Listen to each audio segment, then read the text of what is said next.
দেশের দক্ষিণ উপকূলে আঘাত হেনে প্রবল ঘূর্ণিঝড় রিমাল দুর্বল হয়ে এখন গভীর স্থলনিম্নচাপে পরিণত হয়েছে। এটি বৃষ্টি ঝরিয়ে স্থলভাগে নিস্তেজ হয়ে যাবে। বৃষ্টি ও ঝোড়ো হাওয়া অব্যাহত থাকায় সমুদ্র বন্দরগুলোকে ৩ নম্বর স্থানীয় সতর্ক সংকেত ও নদী বন্দরগুলোকে ২ নম্বর নৌ হুঁশিয়ারি সংকেত দেখাতে বলেছে আবহাওয়া অধিদপ্তর। স্থল নিম্নচাপের প্রভাবে উপকূলীয় অঞ্চল সহ সারা দেশে দমকা বাতাস সহ ভারী বৃষ্টি ঝরছে।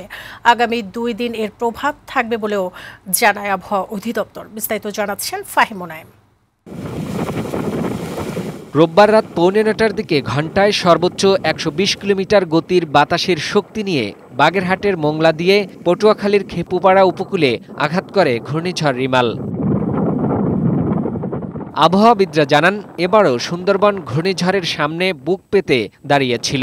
বাতাসের গতিবেগ অনেক কমিয়ে এনেছে সুন্দরবন। ঘূর্ণিঝড় রিমালের তাণ্ডব ঠেকিয়ে দিয়ে খুলনা অঞ্চলকে বড় ক্ষতির হাত থেকে রক্ষা করেছে।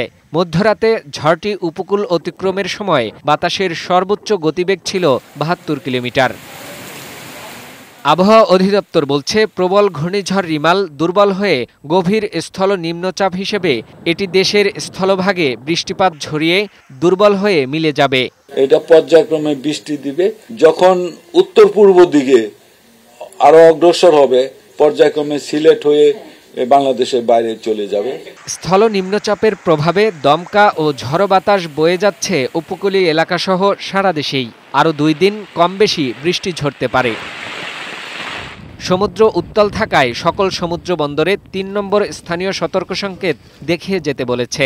সেই সাথে নদী বন্দরে ২ নম্বর নৌ হুঁশিয়ারি সংকেত দেখিয়ে যেতে বলেছে আবহাওয়া অধিদপ্তর। কখনো কখনো বৃষ্টি হবে, কখনো কখনো থেমে যাবে, কখনো আপনার আকাশ মেঘাচ্ছন্ন মেঘলা থাকবে, কখনো হালকা দমকা বাতাস হবে। কালকে পরশুদিন একদম ফেয়ার ওয়েদার অলমোস্ট। মাছ ধরার নৌকা ও ট্রলারগুলোকে নিরাপদ আশ্রয়ে থাকতে এবং সাবধানে চলাচল করতে বলা হয়েছে।